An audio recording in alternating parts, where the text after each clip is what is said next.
वानरराज केसरी की पत्नी माता अंजना वर्षों तक कठोर तप करती रही। उनकी भक्ति से प्रसन्न होकर भगवान शिव ने उन्हें अपने अंश से पुत्र प्राप्ति का वरदान दिया। उसी समय पवन देव ने भगवान शिव के दिव्य तेज को माता अंजना तक पहुंचाया। इसी दिव्य संयोग से संसार को मिलने वाले थे पवन पुत्र हनुमान। चैत्र पूर्णिमा के शुभ दिन माता अंजना ने एक दिव्य बालक को जन्म दिया। देवताओं ने पुष्प वर्षा की और संपूर्ण प्रकृति आनंद से झूम उठी। सभी देवताओं ने इस दिव्य बालक को अद्भुत शक्तियां, बुद्धि, बल, साहस और अमर यश का आशीर्वाद दिया। बाल्यकाल से ही हनुमान अत्यंत चंचल, निडर, पूरा वन उनकी शरारतों से गूंज उठता था। एक दिन प्रातःकाल हनुमान ने उगते हुए लाल सूर्य को देखा। उन्हें लगा मानो आकाश में कोई विशाल मीठा फल चमक रहा हो। बालक हनुमान ने बिना एक पल सोचे उस दिव्य फल को खाने का निश्चय कर लिया। क्षण भर में वे हजारों योजन दूर आकाश में उड़ चले। देवता भी उनके अद्भुत साहस को देखकर विस्मित रह गए। देवराज इंद्र, यह बालक सूर्य कैसे पहुंच रहा है? इस अद्भुत शक्ति का क्या मतलब है? देवराज इंद्र स्वयं ऐरावत पर सवार होकर उस अद्भुत बालक को रोकने निकल पड़े। देवराज इंद्र ने देखा कि यह दिव्य बालक खेल खेल में सूर्य तक पहुंच गया है। उसकी रक्षा के लिए उन्होंने अपनी दिव्य शक्ति से हनुमान की गति रोक दी। बालक ना के वादान प्रसिद्ध कर हुआ। इसी घटना के बाद आगे चलकर उनका नाम हनुमान प्रसिद्ध हुआ। अपने पुत्र को घायल देखकर पवन देव अत्यंत क्रोध, संसार से संपूर्ण सृष्टि संकट में पड़ गई। तब सभी देवता पवन देव को शांत करने पहुंचे। मैं आपकी सहायता के लिए आया हूँ। देवताओं ने हनुमान को अजय बल, अमर यश, बुद्धि, वेग और अनेक दिव्य वरदान प्रदान किए। अपनी अलौकिक शक्तियों के कारण बालक हनुमान ऋषियों के आश्रमों में भी शरारतें करने लगे। ऋषियों ने क्रोध में नहीं कि समय के लिए वरदान स्वरूप जाएंगे। माता अंजना ने विनम्रता और धर्म निभा। अब बालक हनुमान ने निश्चय किया कि वे स्वयं सूर्यदेव को अपना गुरु बनाकर समस्त विद्याओं का अध्ययन करेंगे। यहीं से प्रारंभ होती है हनुमान जी की अद्भुत शिक्षा, तपस्या और श्री राम से मिलने की दिव्य यात्रा। प्रभु, मुझे अपना शिष्य बना लीजिए। मैं कभी रुकता नहीं, मेरा रथ निरंतर चलता रहता है। मैं तुम्हें कैसे शिक्षा दूं? गुरुदेव, मैं आपके सामने उड़ते हुए ही शिक्षा ग्रहण करूंगा। सूर्यदेव ने उनकी लगन देखकर शिक्षा देना आरंभ किया। वेद, वेदांग, व्याकरण और अनेक विद्याओं का ज्ञान हनुमान को मिलने लगा। हनुमान इतने तेजस्वी शिष्य थे कि थोड़े ही समय में उन्होंने समस्त विद्याओं में अद्भुत निपुणता प्राप्त कर ली। शिक्षा पूर्ण होने पर हनुमान ने गुरु दक्षिणा मांगी। सूर्यदेव ने उन्हें अपने पुत्र सुग्रीव की रक्षा करने का वचन देने को कहा। हनुमान ने वचन दिया कि वे जीवन भर सुग्रीव के सच्चे मित्र और रक्षक बनेंगे। युवावस्था में अपार शक्ति के कारण हनुमान कभी कभी ऋषियों की तपस्या में बाधा डाल देते थे। तुम अपनी दिव्य कतर नहीं कराएगा। इस श्राप ने हनुमान को विनम्र बना दिया। अब वे सेवा, संयम और ज्ञान के मार्ग पर चलने लगे। युवावस्था में हनुमान बल, बुद्धि और विनम्रता का अंश चुके थे। उनका जीवन धर्म की सेवा के लिए समर्पित हो गया। उन्हें अभी अपनी असली शक्ति का स्मरण नहीं था, लेकिन समय आने पर यही महावीर श्री राम के सबसे महान सेवक बनने वाले थे। जब जांबवान ने उन्हें उनकी शक्ति का स्मरण कराया, तभी संसार ने महावीर हनुमान का वास्तविक पराक्रम देखा। सीता माता की खोज में श्री राम और लक्ष्मण घने वन में जो जीवन भर उनसे सेवक बढ़ रहे थे। उसे दो धनुषधारी वीरों को देखकर सुग्रीव भयभीत हो उठा। उसे लगा कि कहीं उसके शत्रु वाली ने उन्हें उसे मारने के लिए तो नहीं भेजा। सुग्रीव ने अपने सबसे बुद्धिमान मंत्री हनुमान ने ब्राह्मण रूप लिया और उन दोनों दिव्य पुरुषों के पास पहुंचे। विनम्रता से हनुमान ने पूछा, आप कौन हैं जो इस कठिन वन में विचरण कर रहे हैं? श्री राम ने अपना परिचय दिया और भक्ति से भर उठाए। शपुच राम जम्मान में दंडवत होकर बोले, प्रभु, मैं आपका सेवक हनुमान हूं। वो श्री राम ने प्रेम से हनुमान को गले लगा लिया। हनुमान श्री राम और लक्ष्मण को लेकर सुग्रीव के पास पहुंचे। अग्नि को साक्षी मानकर श्री राम और सुग्रीव ने मित्रता की प्रतिज्ञा ली।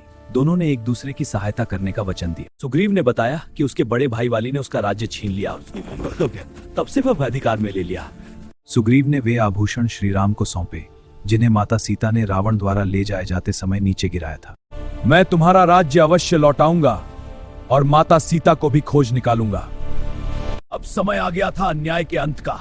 सुग्रीव ने सहसा और श्रीराम के साथ वाली को चुनौती देने की तैयारी शुरू कर दी। किष्किंधा की धरती पर दो वीर भाई धर्म की रक्षा के लिए श्रीराम उचित अवसर की प्रतीक्षा कर रहे थे।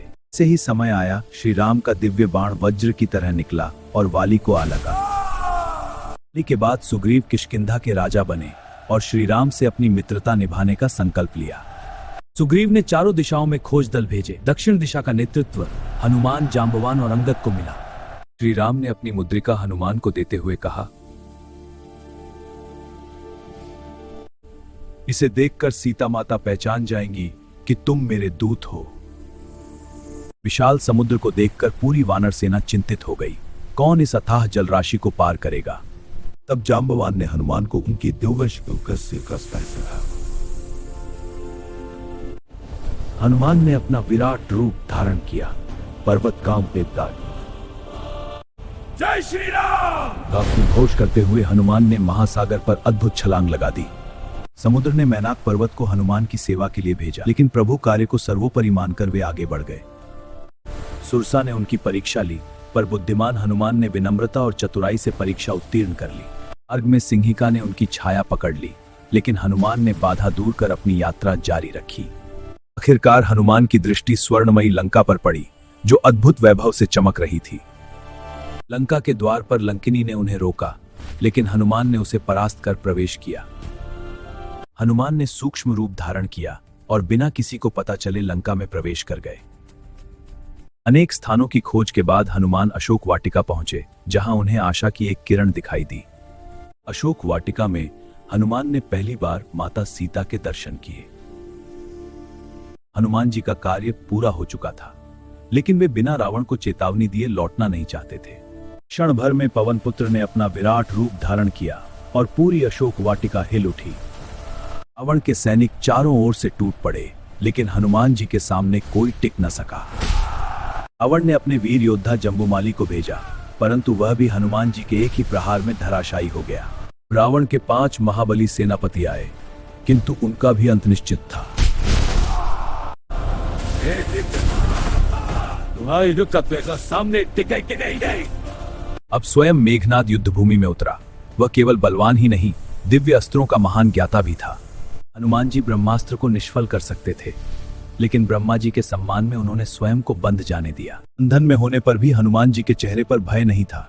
वे निर्भय होकर रावण की सभा में पहुंचे। हनुमान जी ने रावण को अंतिम अवसर दिया। क्रोधित रावण ने हनुमान जी की पूंछ में आग लगाने का आदेश दे दिया।